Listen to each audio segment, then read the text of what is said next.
at the Lagoon. I don't know if that club still exists on Victoria Island.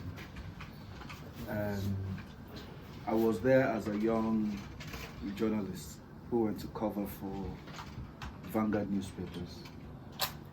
And at the beginning of that wedding reception, it was something like a garden wedding reception.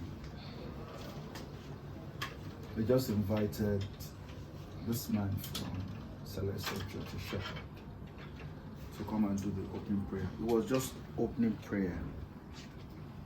Late Daddy Erinle did.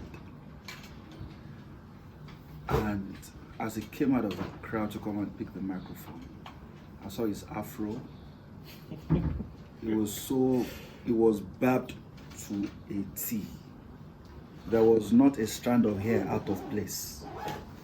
And then he was wearing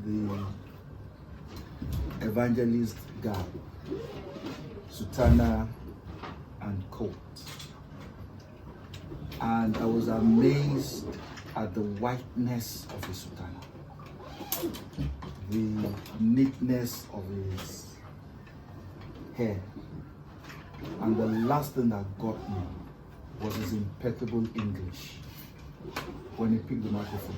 Now, I was coming from the background of a university graduate who joined the Celestial Church in a very, very small local parish where I was about the only person who could speak decent English. So I was surrounded, in my early years of Celestial Church, I was surrounded by stark illiteracy.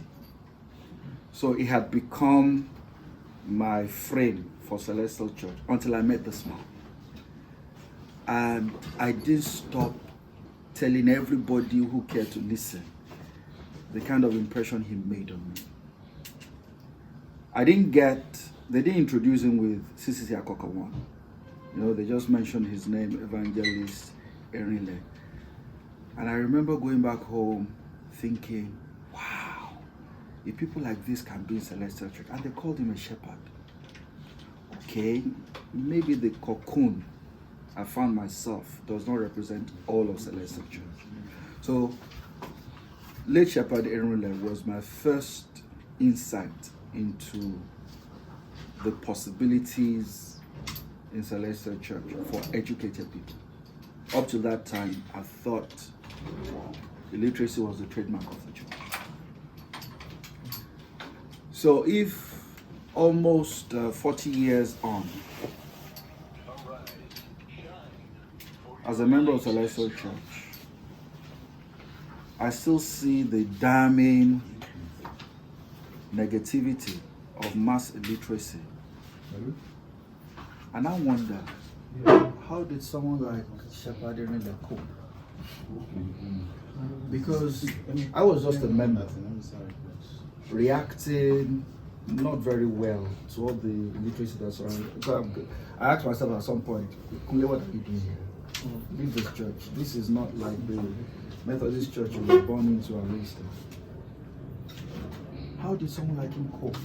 He'll be attending meetings with stark illiterates who would hate him for being able to speak English as well as he did at the time. Who probably would detest him for having a forward-looking parish. You understand? Yes, sir. But he survived. And maybe I should confess that few icons like him were my early reasons to say we will die there. Nothing will happen, we will die there. Oh, wow. Wow. I'm very speechless. If it probably was about somebody else, I would have so much to say because it's about my dad, so you know. The irony, he would never know the impact his opening prayer appearance had on 1 year Celestial in the same crowd. I wasn't wearing sutana. He wouldn't know I was there. That's why it's always important to best represent ourselves and our church and our God at every given opportunity. Yes, because you can't tell who's watching, who will have access to what you've said or done.